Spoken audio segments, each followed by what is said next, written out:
And welcome back to the Dr. Anonymous show live on Blog Talk Radio on September 11, 2010. And we're going to be talking about this for a little bit here tonight.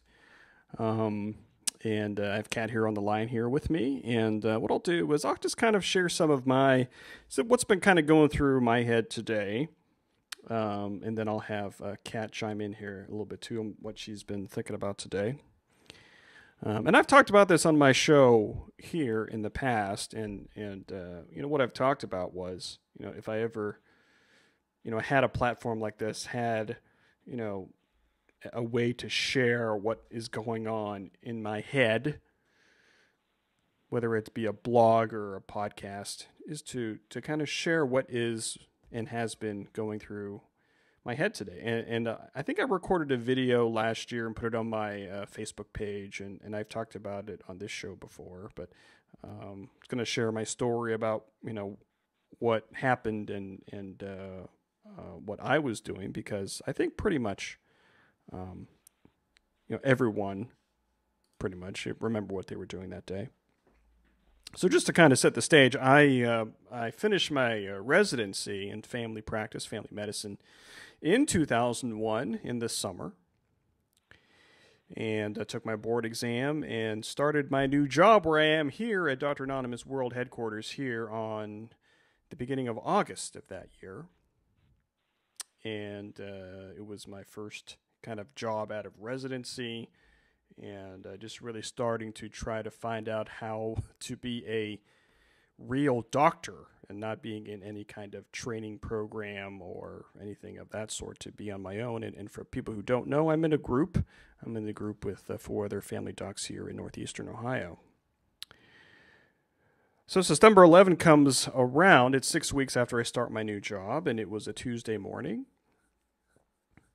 And I got to work, and we start patients at about 8:30. And right at the beginning of the morning, I heard some rummagings of things that were going on. I heard some patients talking about it. I heard some of the nursing staff talking about something going on in New York City. And I got a little bit of a break, maybe about an hour later.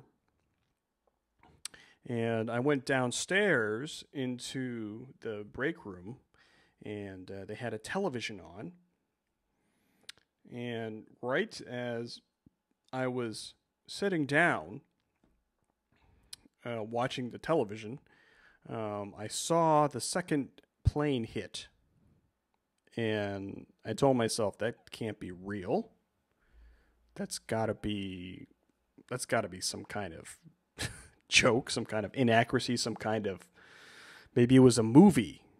It couldn't be real. But as I kept watching, it became pretty evident that this was not a joke. This was not, this was real. And went through seeing my patients for the rest of the morning, not really kind of knowing what was really going on.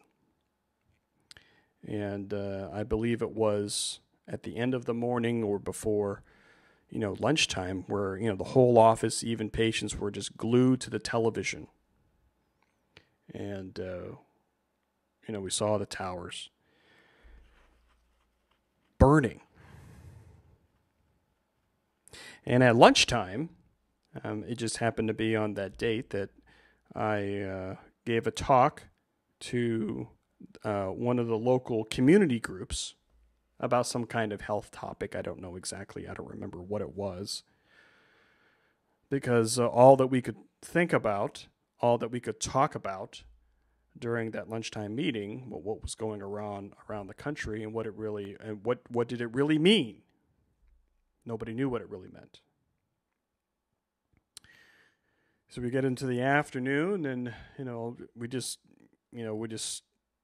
I just started talking to my patients. One of the things that I love about family medicine, one of the things I love about having a connection with my patients, even though I was just a new doctor, is just to kind of talk to them and say, hey, Sometimes they volunteered. I have a family member in that area, whether it's in D.C. or in New York City. It was right around that time, too, that we heard about the crash in Pennsylvania, which is close to where I am right now. And it just kind of absorbing that whole day, the start of that whole day. I can't. This anniversary here just really still kind of hits me emotionally, remembering the people that we lost on that day, remembering the people who I have connection to here in my local community who have connections to people out there. I had a friend that was working out in New York City at the time, and one of the TV pictures that I remember in that afternoon was seeing all these people walk across the bridge. No cars, just the people walking across the bridge from Manhattan. And I'm looking for my friend in that crowd because all the cell phone towers were gone.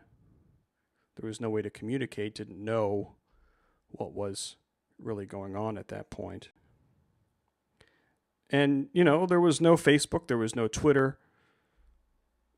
There was not that instantaneous messaging that was around that we have now. Maybe email, but, who had access to email back at that time? And I was just watching, some of the coverage today. And, a lot of people say, well, not only remember the bad things that happened, but the good things that happened because, we as a people, we as a country did come together at that time. And that is a very interesting time, a very special time. It's a time that I will never forget, and a time that I know a lot of us won't forget. And looking at what's going on in this world now, in this country, in the world, politically, and I don't want to make this a whole political statement, but it's just thinking about where I was and what I was doing really makes you step back and think about what's really important to you, what's really special to you, what are the big things in life to be thankful for, and to just think that sometimes you just have to step back. Sometimes you have to look back before you look forward again. And I won't belabor this point, but I think this is a day in my life that I will always remember and I will always observe. And I hope that no one else does, because this is a time and a date that changed my life and I think changed the world.